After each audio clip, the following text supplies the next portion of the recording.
এইটা সত সুরেশ বাবু যে মহিলা রিজর্ভেশন বিল টি 2023 মସିହାରେ পাস ହେଇଥିଲା।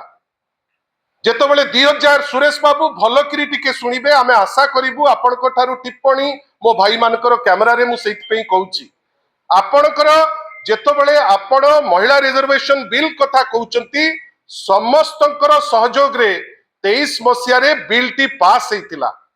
ବିଲ୍ ରେ ମେନସନ ହେଇଥିଲା ସୁରେଶ ବାबू जे डिलिमिटेशन जोटा आपणकर जेतबेले 2026 रो सेंसस हबो ता परे डिलिमिटेशन हबो एवं ता परे महिला मानक पई सीट कार्व आउट हबो। आपण माने आ आपणको दल जो कथा सेतबेले देइथिले भारतवासी को एवं इलेक्टेड मेंबर को आपण आपणकर कथा रखी पारले नाही। 23 रु 26 भितरे आपण सेंसस टी को सारी पारिले नाही जोथि पाई आपण ठीक 4टी राज्य आ गोटे यूनियन टेरिटोरी रो निर्वाचन मझिरे गोटे चंचकता करिबा पाई महिला आरक्षण बिल नारे आपण ताकू पुणी थरे प्लेस कले। आपण को किए कहितिला जे 23 मसिया रे कहिबा पाई जे 26 भितरे सेंसस आरंभ होई जिवो। सुरेश बाबू जदि मु भूल थिबी आपण ओपनली जदि देखै पारिले जे मोर भूल अछि ए स्टेटमेंट रे मु आपण को क्षमा मागिया को आपण को घर को जिबी। किंतु आपण जदि भूल कहिसंती एटलिस्ट आपण जने बड़ लोक रेवेन्यू मिनिस्टर कैमरा आगे कहि दियंतु जे मोर पाखरे तथ्य नथिला। तथ्य नथाई आपण को वेस्टेड इंटरेस्ट पाई मिछ कथा कही गोटे दल नारे जने दलर सर्वोच्च सभापति नारे आपण कटु टिप्पणी दउचंती। मते तो लागुची सुरेश बाबू ईर्षा रे स्टेटमेंट दिया जाए किंतु आपण को ठारू ए टाइप रो स्टेटमेंट तथ्य नथाई करी आपण जो देले आमे निंदा करूचु। आशा करिबु आपण को संगे केतबेले कोनोसी फोरम रे आपण जोठी चाहिबे आमे ए तथ्य उपरे चर्चा करिबा। आपण जोटा कहउतिले ठीक ना आमे आज जो तथ्य देइचु सेटा ठीक लोके ताकू निष्पत्ति ने।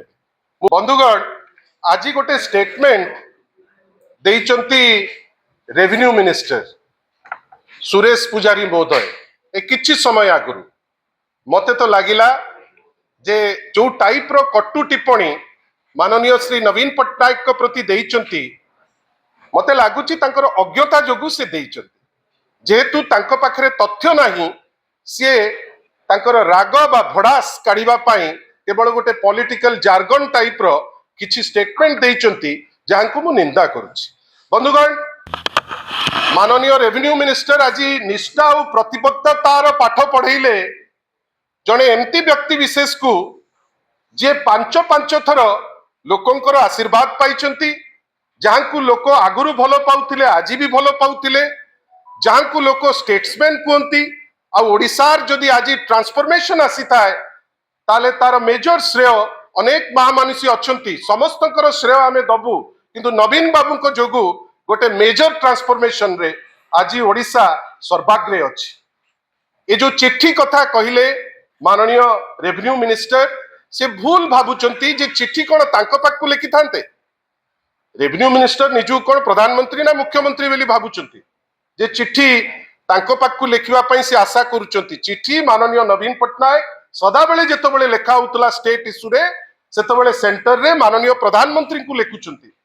जेतो बेले गृहमंत्री को पाकु लेखा हबो गृहमंत्री को पाकु लेखा हबो ए मझिरे मोहन बाबू को पाकु लेखा होतला आउ ता भितरे जो एमपी माने जे ओडिशा स्वार्थ विरोध रे वोट देले भारतीय जनता पार्टी एमपी माने ए जो महिला संरक्षण बिल नारे जो डिलिमिटेशन को पुरेइले से समय रे आपण निजे देखिथिबे जे एमपी मानुको माननीय श्री नवीन पट्टनायक ओडिशार इंटरेस्ट रक्षा करिबा पाई से तांको अनुरोध करथिले सेति पाई से चिट्ठी लिखिथिले। सेतपई माननीय श्री रेवेन्यू मिनिस्टर जोटा कहिले सेटा नकारात्मक कथा आवश्यकता नथिला।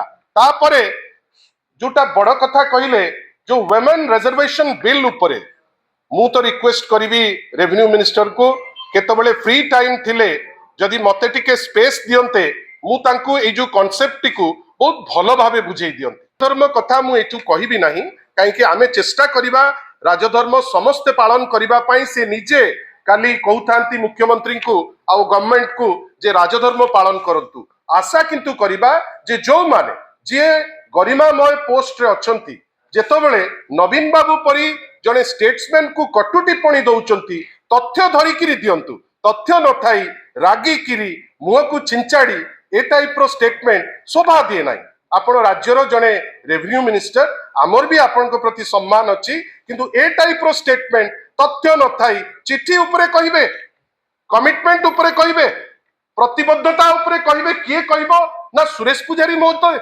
आ सबुठारु हास्यास्पद जो लिंक देले वुमेन रिजर्वेशन और डिलिमिटेशन मु ओपनली आपण पाखरे कहबा को पछेबी नाही जे सुरेश बाबू को पाखरे जो तथ्य अछि से तथ्य भूल बा अपतथ्य कहबा पई मु पछेबी नाही।